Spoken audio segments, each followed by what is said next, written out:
আগামী লোকসভা নির্বাচনকে সামনে রেখে তৃণমূল কংগ্রেসের ৯ নম্বর জঙ্গিপুর লোকসভার পুনর্মনোনীত প্রার্থী খলিলুর রহমান মহাশয়ের সমর্থনে সকল নেতৃত্বদেরকে নিয়ে নূর ভবনে বিশেষ কর্মী বর্ধিত সভায় অনুষ্ঠিত হয়ে গেল। সেখানে প্রচুর কর্মী সমর্থকরা উপস্থিত ছিলেন। আজই ভোটের দিন ঘোষণা হওয়ার কথা।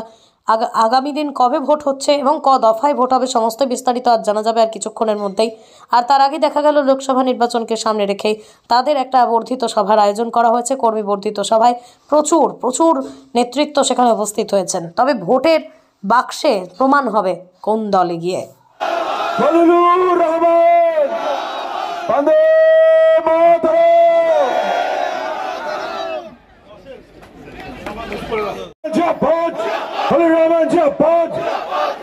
নিষ্ঠাবান সৎ মানুষ খলিলুর রহমান জিন্দাবাদ, নিষ্ঠাবান সৎ মানুষ খলিলুর রহমান জিন্দাবাদ, বন্দে মাতরম।